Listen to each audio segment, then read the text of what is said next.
আমাদের নেতা বা আমির যেটাই ভোট দিতে বলবে আমরা সেটাই দেবো। তাতে যদি বলে যে একজনের গরিব ফকির দাঁড়াইছে আমরা সেখানেই দেবো। এটা হলো আমাদের যেখানে যে যারই দাঁড় করা, যদি বলে যে এটা কলা গাছেরই আমরা ভোট দেবো। আগে ছিল হচ্ছে এটা শেখর তো অনেক ও বাঞ্চর তো জ্বালাইছে খুব সেই জ্বালানি জ্বালাইছে খুব দেরি করছে ঝামেলা করছে। আপনারা আগামী নির্বাচনকে আগে ভোট দিবেন 12 তারিখ। আল্লাহর রহমতে যে জামাতের দেবো। বিএনপিকে দিবেন না কেন? বিএনপির দেবো না, ভালো লাগে না আমার। ভবিষ্যতের ভোটটা দিতে হবে আমানত হিসেবে, সেই হিসেবে আমরা দেবো না। চরমোনাই যে জামাত থেকে সরে গেল, উপকার হয়েছে না? সরে গেলে ওদের ব্যক্তিগত ব্যাপার, ওদের কথা আমরা কেমনে বলবো। আপনাদের সর্বশেষ এমপি সাকিব আল হাসান কেমন ছিল?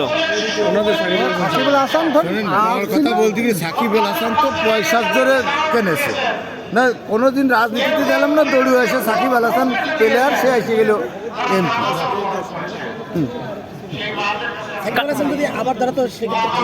আমরা তো দিতাম না, আমাদের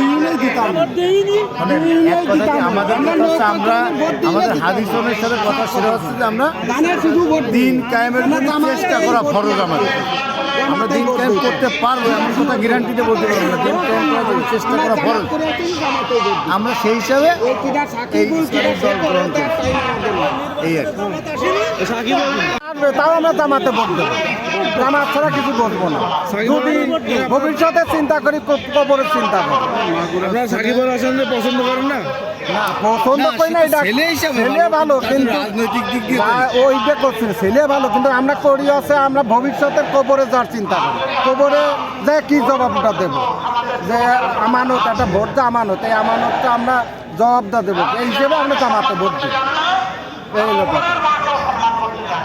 তার ব্যাপার, সে তার ছাত্র নিয়ে সে ঘুরতেছে, জানে এই হলো কথা।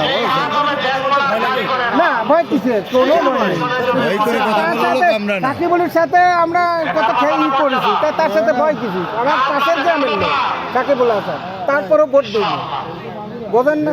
মাগুরার গর্ব, মাগুরার ছেলে বিরিপুরির থানার লোক, ভদ্র ছেলে, কিন্তু রাজনীতিবিদ না।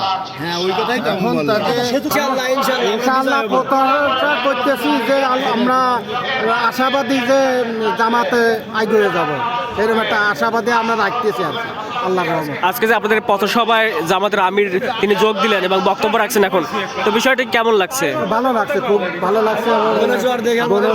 আমাদের আরো আছে, তৃপ্তি পাচ্ছি আমরা।